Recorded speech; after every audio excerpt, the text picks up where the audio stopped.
100만 년 전 동남아시아의 한 작은 섬에는 평균 키 1m, 몸무게 25kg에 불과한 인류가 살고 있었습니다. 겨우 5살 어린아이 정도의 키에 심지어 영화 속 호빗보다도 더 작았죠. 더 충격적인 건 이 작은 인류가 살던 섬이 지옥 그 자체였다는 겁니다. 5m 길이의 뱀이 기어다니고 2m가 넘는 거대한 황새가 하늘을 날아다녔으며 인간을 먹이로 삼는 코모도 왕도마뱀이 땅을 지배하고 있었거든요. 상상만 해도 끔찍하지 않나요? 그런데 더 놀라운 건 이 작은 인류가 이런 환경에서 무려 95만 년이나 생존했다는 겁니다.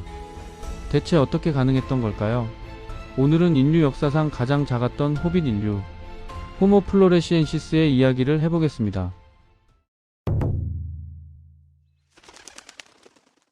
이 놀라운 발견은 21세기 들어서야 이루어졌습니다.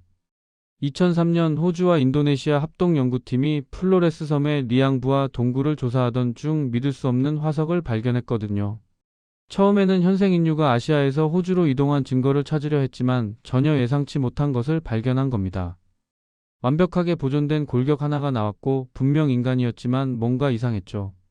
연구팀은 이 표본을 LB1이라고 명명했고 플로레스의 작은 여인이라는 별명을 붙여줬습니다.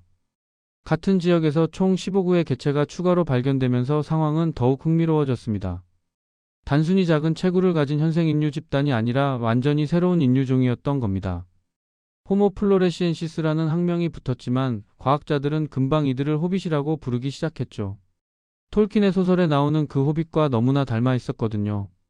이 인류의 키는 정말 충격적이었습니다. 지금까지 발견된 표본 중 가장 큰 개체도 고작 109cm에 불과했어요. 모식 표본은 더 작아서 106cm 정도였죠. 현대인 기준으로 보면 완전히 외소중 범위에 속하는 키입니다.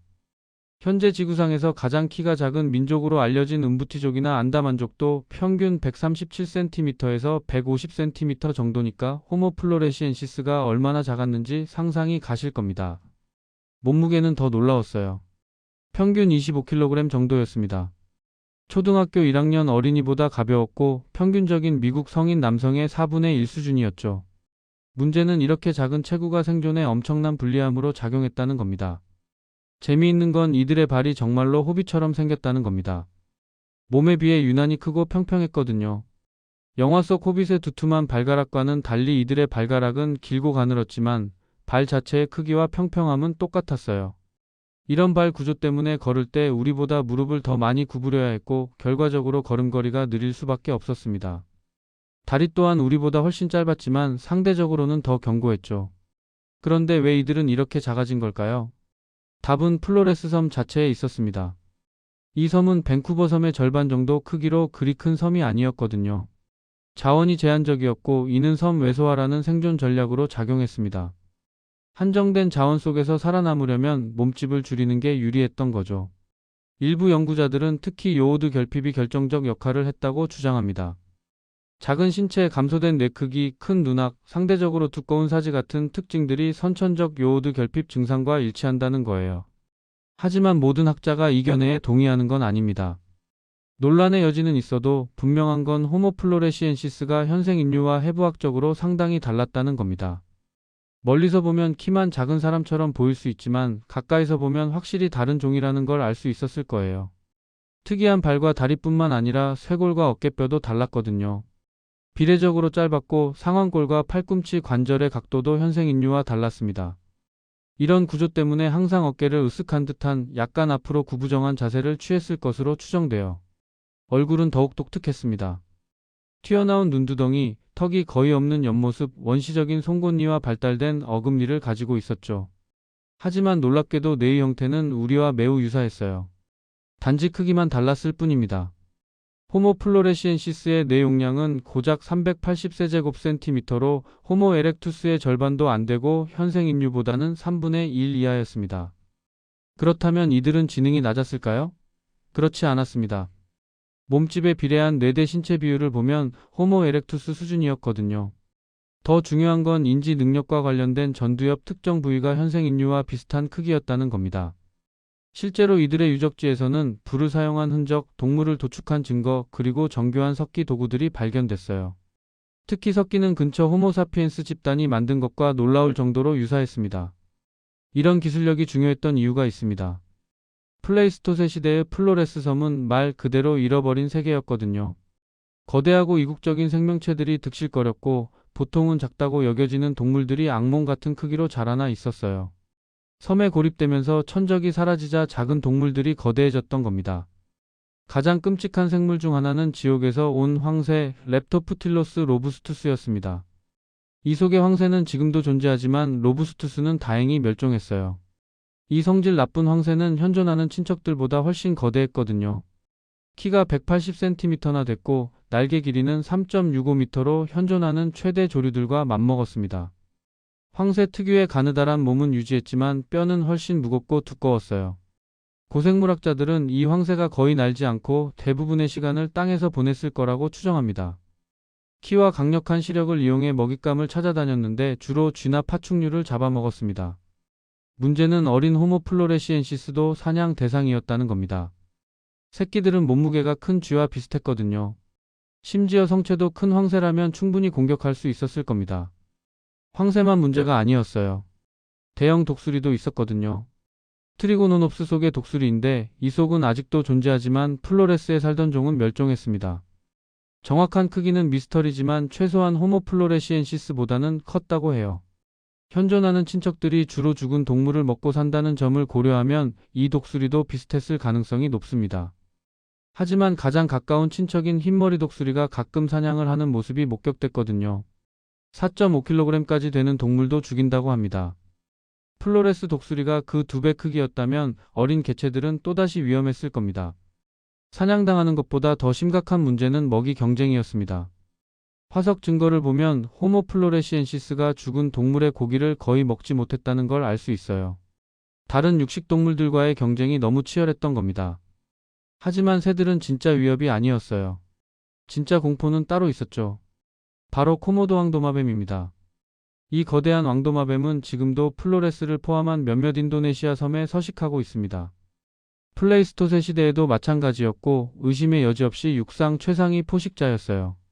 알려진 표본 중에는 길이 3m, 몸무게 90kg까지 나가는 개체도 있었거든요. 크기만 큰 게 아닙니다. 이들은 정말로 공포 그 자체예요. 코모도 왕도마뱀의 턱에는 톱날 같은 이빨이 가득합니다. 납작하고 뒤로 휘어 있으며 톱니 모양인 이빨이죠. 많은 수각류 공룡의 치아와 비슷한 구조입니다. 한마디로 엄청나게 날카롭다는 거예요. 게다가 이 이빨은 40일마다 새로 자라나기 때문에 먹잇감에게 자비를 베풀 이유가 전혀 없습니다. 실제 사냥 장면을 보면 정말 잔인해요.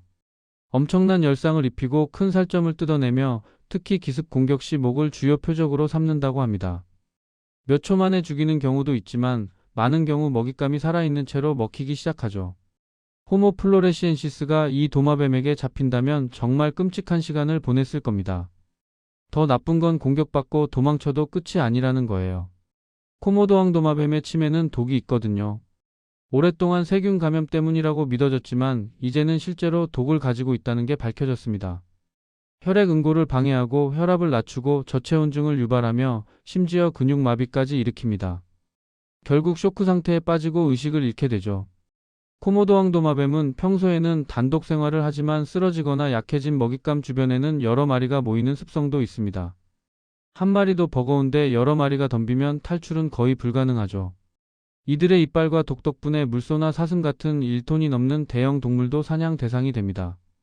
증언에 따르면 놀랍게도 13kg밖에 안 되는 작은 코모도 왕도마뱀도 호모 플로레시엔시스보다 훨씬 큰 동물을 잡을 수 있다고 해요.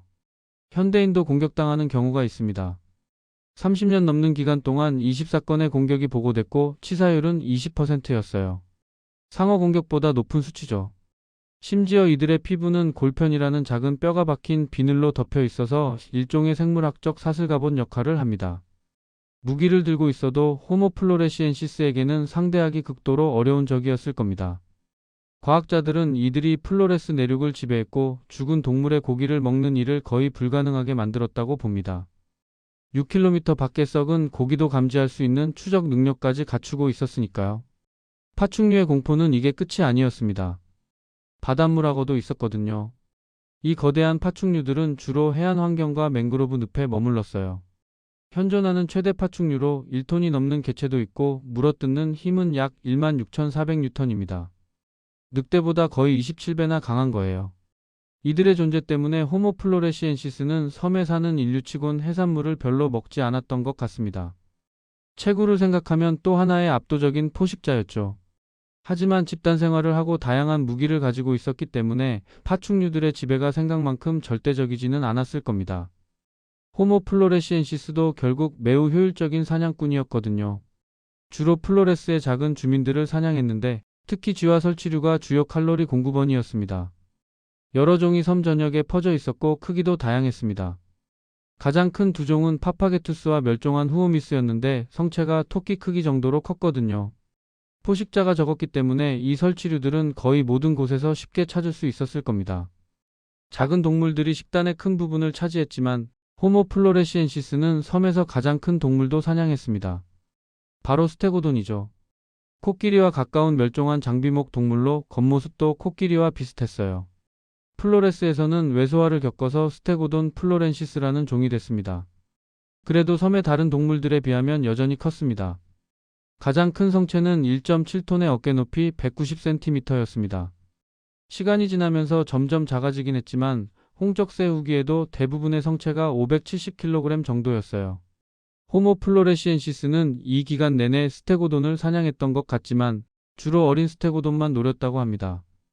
뾰족한 돌, 송곳, 칼날, 미세석기를 이용해 죽이고 해체했죠. 성체는 대부분의 포식자에게 손대기 어려운 먹이였어요. 하지만 죽으면 생태계에서 엄청난 역할을 했습니다. 수많은 육식동물에게 먹이를 제공하고 치열한 경쟁을 촉발했거든요. 스테고돈을 사냥하거나 먹이를 찾을 때 호모 플로레시엔시스는 작지만 치명적인 포식자들도 조심해야 했는데 특히 뱀들이 위험했습니다. 독을 가진 종들이 많았고 잡아친 뱀은 이름처럼 멀리서 독을 뱉을 수 있었어요. 그 외에도 러셀살무사, 흰입술살무사, 청잎바다뱀 같은 치명적인 독사들이 곳곳에 살고 있었습니다. 거대한 비독성 뱀들도 돌아다니고 있었어요. 플로레스에는 세계에서 가장 긴 뱀인 그물무늬 비단뱀이 서식하거든요. 플로레스의 비단뱀이 그렇게 흔하지는 않지만 분명히 존재하고 어마어마한 크기로 자랍니다. 한 동굴에서 발견된 개체는 길이가 6.1m나 됐는데 화석을 보면 호모 플로레시엔시스도 동굴에 살았던 것 같거든요. 플로레스는 뱀 외에도 엄청나게 다양한 독성 생물들이 사는 곳으로 유명합니다. 거미 19종, 정갈 1종, 독침벌 3종이 있는데 그중 하나인 황다리 말벌은 성인도 죽일 수 있다고 합니다. 또 다른 대형 도마뱀도 있었어요. 코모도 왕도마뱀에 가까운 친척인 아시아물 왕도마뱀입니다. 지구상에서 두 번째로 큰 도마뱀이거든요.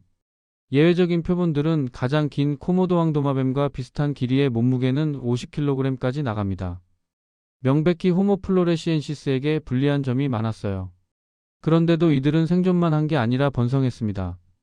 어떤 호모종보다도 긴 시간적 범위를 자랑하거든요. 유물이 무려 95만 년에 걸쳐 있습니다. 이 긴 생존 기간은 아마도 문화와 뛰어난 도구 제작 기술 덕분이었을 거예요. 연구자들은 그 방대함에 충격을 받았습니다. 단 하나의 동굴에서만 1만 개가 넘는 석기가 나왔거든요. 플로레스에 위험한 생물들이 많았지만 동시에 호모 플로레시엔시스의 생존을 도운 독특한 이점들도 있었습니다. 가장 큰 이점은 섬에 크고 많은 동굴들이 있다는 거였어요. 충분한 거주 공간을 제공했고 대부분의 포식자에 대한 방어막 역할을 했죠. 또한 플로레스는 1년 내내 열대기후를 유지하고 비가 충분히 내려서 큰 강이나 호수가 없어도 물 부족 문제가 없었죠. 마지막으로 고립이라는 양날의 검이 있었습니다. 외소화와 거대화를 초래했지만 동시에 새로운 동물과 경쟁자가 섬에 도착하기 어렵게 만들었거든요. 결과적으로 포식자의 수가 비교적 적었던 겁니다. 하지만 아주 가끔 새로운 얼굴이 나타났습니다. 그리고 5만 년 전 호모 플로레시엔시스에게 익숙하지만 환영받지 못할 존재가 등장했죠. 바로 현생인류입니다.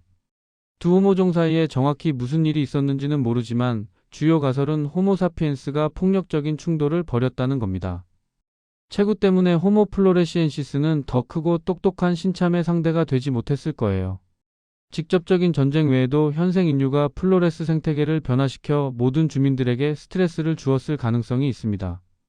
결국 현생 인류의 도착은 호모 플로레시엔시스의 종말로 이어졌습니다.